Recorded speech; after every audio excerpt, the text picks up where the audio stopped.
How do I 24F help my husband 29M heal after my infidelity?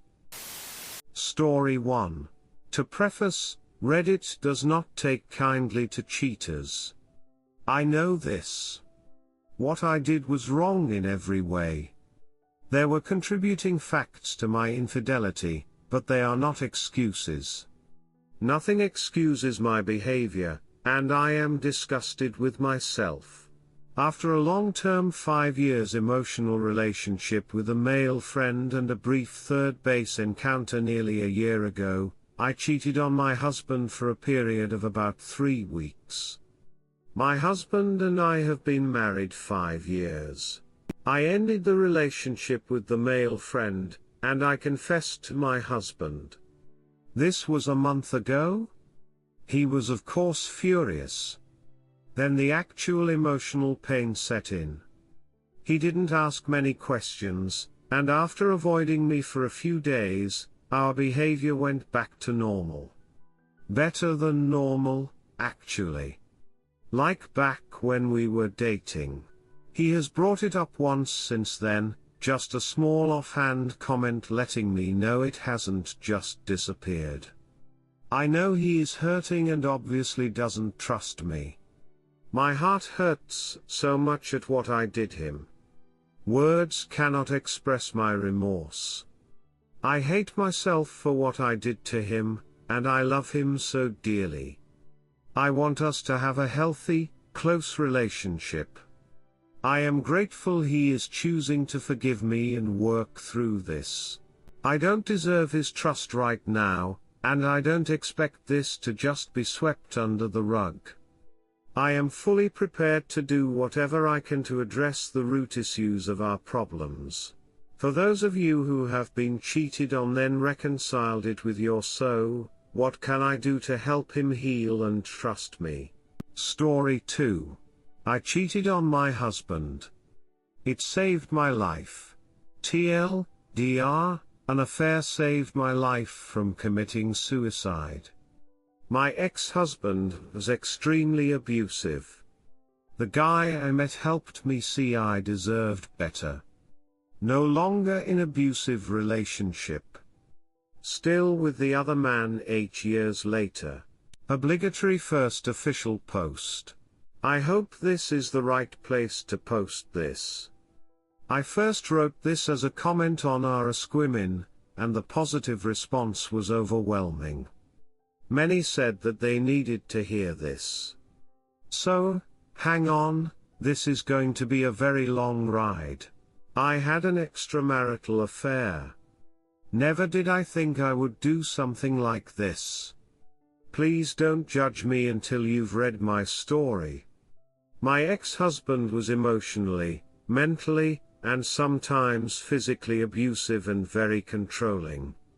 He isn't just a narcissist, he has the full-blown mental illness, and is a textbook psychopath and a sadist. He controlled all of our finances and I could not access my own money. Fuck, I never knew how much was in my bank account. That's what kept me from leaving him. I was terrified of him. He collected guns and was always armed in the house. If I came home early I was afraid he would shoot me.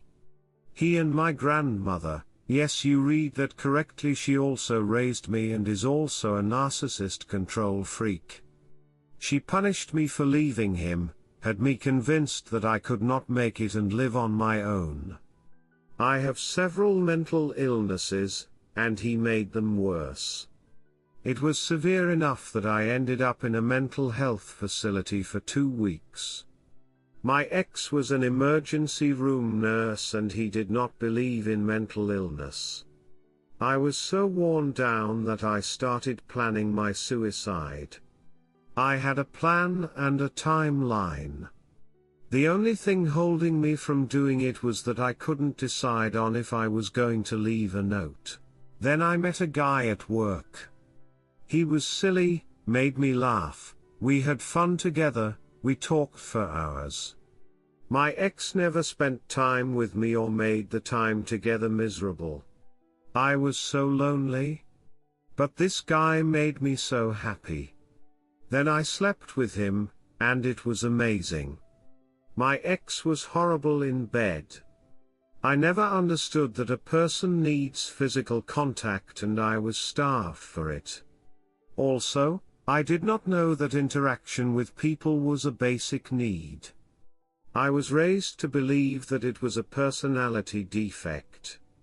When I expressed this to my narc grandmother, she got bitchy with me and said, "You've always been alone. You should be used to it by now." A note before I continue. I was severely abused, neglected and manipulated for my entire life. I could write a docking book. Another story for another day. At that point in my life, everyone had abandoned me. So I figured this guy would eventually leave me. Since I was going to kill myself, I figured I had nothing to lose. When it ended, I would do it. The universe moves in mysterious ways. The relationship kept improving. I was getting happier, the most happiness I had ever felt, and I was becoming mentally and emotionally stronger. I couldn't understand how something that brought me so much joy could be wrong. I told my piece of acid ex to duck out of my life. At this point, I was strong enough that even if this relationship ended, I could make it on my own. Guess what? That guy, we've been together for 8 years and we still love each other so much. One of these days we will get around to getting married. To those of you who have stayed with me, thank you. I have done a lot of research into narcissistic abuse and emotional abuse. I have a ton of stories, some of them are even funny. If anyone is interested, I will happily write and answer questions. TLDR, an affair saved my life from committing suicide. My ex-husband was extremely abusive. The guy I met helped me see I deserved better. No longer in abusive relationship. Still with the other man 8 years later. Edit. Thank you so much for all of your wonderful comments.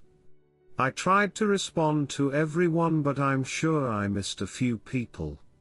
It makes me happy to know that there are so many others in my situation. I can't say this enough. It's not your fault. You deserve to be loved. You are enough. Redditor's reactions. Redditor 1, I am not a religious person. I hate extramarital affairs because of the damage they usually cause. But there is always one case that makes you think and realize that sometimes the lines that make up morality is sometimes blurred, and while I can say I wish you didn't have to cheat to realize you are worth so much more than what your ex-husband was giving you, I am happy you found someone who truly loves you and does not abuse you in any way. I hope you and your new so have many more happy years to come. Redditor 2, I'm not sure if you know this already, but is incredibly common tactic for people to cheat on their abusers. Most survivors of domestic violence feel that they don't have enough reason, need permission to end the relationship, so they cheat to create that reason. A totally normal and human response that is incredibly common. Please be kind to yourself. Once someone abuses you, you owe them no loyalty in any way. Redditor 3, a heartbreaking but also incredibly inspirational story. There's absolutely nothing wrong with what you did. What you had with your ex was not a marriage. Redditor 4, so my husband and I had a talk about cheating last night, nothing to do with us, before people start thinking it was because of that asquim question, and we just discussed if it's right, why people do, etc. etc. Of course I feel cheating is wrong, but there's always two sides to a story, and sometimes cheating happens because of a myriad of reasons. This being one of them. IT saved your life. And as other people mentioned, Can you really say, your marriage was a marriage? From the sounds of it, that marriage ended years ago. Glad you're still with us and living a wonderful, loving life.